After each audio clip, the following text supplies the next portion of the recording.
افغانستان کې تعلیم حرام خو پاکستان کې ان شراب حلال د اسلام په نوم جوړ شوی پاکستان کې د شرابو کاروبار او عواید ډیر شوي. جزئیات هم دې ویډیو کې وګورئ او چینل سبسکرایب کړئ.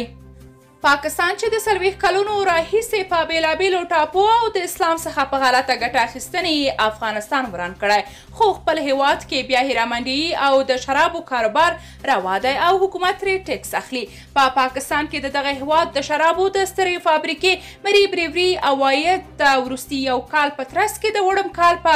عوایدو په پرتله 10 سلنه ډیر شوي دي. د سمپلي وال په نامه یوې اسرالیا میشتې ادارې چې د پانګونو د ملاتړ په برخه کې کار کوي په خپل ویب سایټ کې لیکلي چې د پاکستان د شرابو دغه فابریکې د 2021 میلادي کال په ترڅ کې 11.1 میلیارډ روپۍ عواید ترلاسه کړي دي. وال سټریټ ژورنال ورځپاڼې چې مرکز یې په متحده ایالاتو کې دی هم پورتنی شمېر تایید کړی او لیکلي دي چې د پاکستان مری بریوري یا مری ویټ کری یعنی مری شراب له کړایي سره د 2021 میلادي کال په ترڅ کې 11 میلیارډ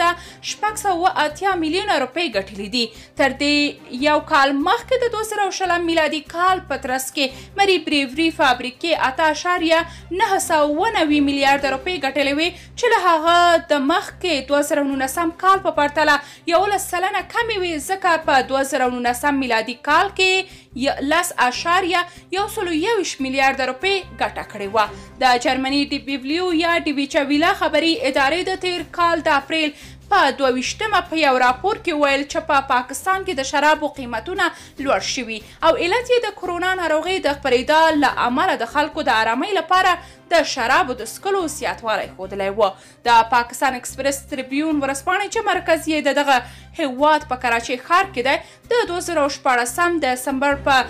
12 په یو راپور کې ولیکل چې له هغه نه د مخکې یعنې 2015 کال په ترڅ کې د پاکستان د شرابو دغه سترې فابریکې 10 میلیونه لیټره شراب تولید کړي دي. د پاکستان مری بریوري د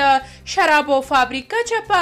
1860 میلادي کال کې یعنی 122 کاله مخکې جوړه شوې د راولپنډۍ په نېشنل پارک روډ پرته ده چې د DNB په وینا 1880 کسان پکې په کار بوخت دي.